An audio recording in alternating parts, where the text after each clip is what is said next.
Departamentin e letërsis, nga 100 student të paktën, ka qenë një i cili ka thonë, unë s'kom lezu kur letërsi. Të gjithë kanë pas veprat lezume. Tash është diçka tjetër. Edhe po du me diskutu edhe njëherë të këto librat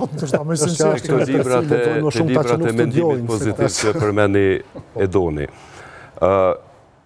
Është e vërtet që të ju me siguri, po të besoj që ka ra interesimi i lezimi, sepse ju edhe nuk sillni libra të tillë mjaftueshëm. Këta libra kanë dalë jashta botimit të shtëpive botuese që janë ma prestigjioze, të cilat kanë bë emën. Domethënë, ju e merrni me ma shumë vështirësi një libër për mendimin pozitiv nga një autor shqiptar, se që e merr një shtypshkruan. Sot munden njerëzit me botu pa botues. Boton shtypshkruan me paret vetat, i boton 20.000 kopi, e shet ka 25 euro kopin. Dhe besomni që kjo është e vërtet. Nuk boton ju kështu. Nuk boton ju kështu, nuk boton Fajkonica kështu, nuk boton Dukagjini kështu. Shtypshkruan ati shtypin, se paguhen për çata dhe kryjnë punën.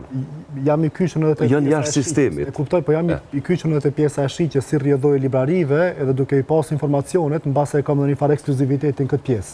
Pra sikur të mos isha pjesë e saj, mbase edhe unë kisha pas të mendim. Shiten online, një pjesë e mirë. Kam parasysh, po megjithatë është e papërfillshme krahasuar me librat të cilat shiten në formate zyrtare. Është e pa krahasuar. Edhe nga përvoja them se kam ekskluzivitetin e informacionit, e njëjtë do të mendoj as sikur të mos e kisha. E kam parasysh, po gjithsesi. Po të na dhe botohet shumë, na që tash që patëm me propozu për çmim, sa do që oni për cili, çka do që del, nëse cilin librari, por edhe online, tash e kishim me propozu një autor për çmimin evropian, dhe mendja em që nuk ka ma shumë se 20-30 romane që janë botu për shembull për vitin para praktik 2025, edhe kur drejtoresha e bibliotekës na e ka dërgu edhe kanë qenë 70 romane që janë botu vetëm në 2025, se unë për veti jam befasu shumë. Romane përfshirë përkthime apo originale? Romane të autorëve shqiptarëve shqiptar.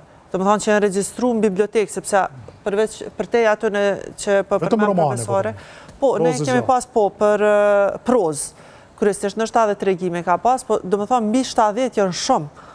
Nuk kanë ata, unë nuk e di ku pe gjenë lexuesin, edhe disa autorë as nuk e njefsha, po jo, unë po flas vetëm për Kosovë. Vetëm Kosovë. Vetëm Kosovë. Romane origjinale me autorë. Kanë nevojë për lexues, i botojnë me ka 20 kopje, me ka 100 kopje.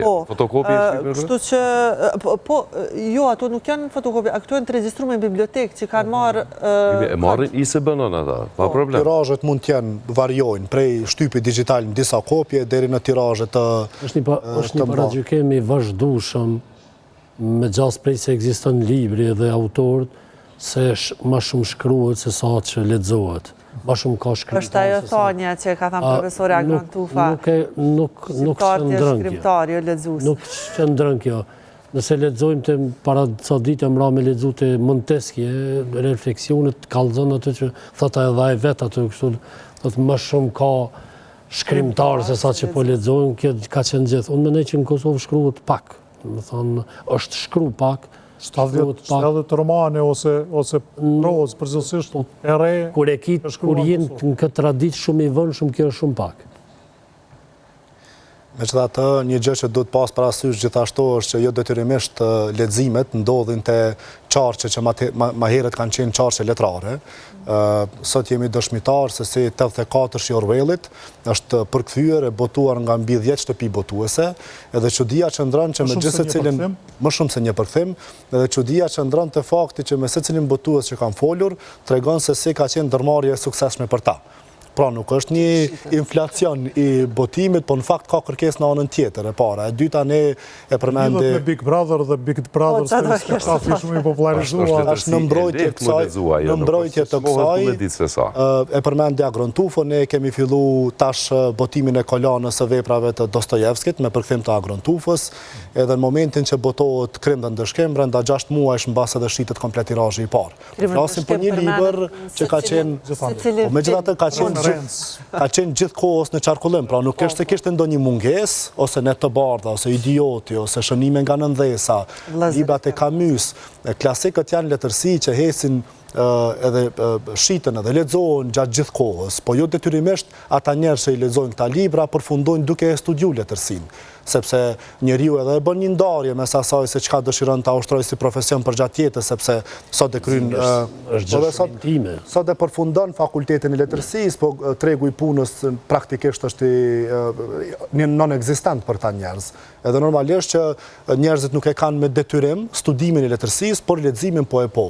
Gjithashtu e përmendi dhe Dua Lipën, e cila propozon libra të hatashëm në formatet e veta. Intervistat i ka të jashtëzakonshme me Olga Tokarczuk, për shembull Nobelistën, është intervistë e thellë mbi letërsinë edhe në fakt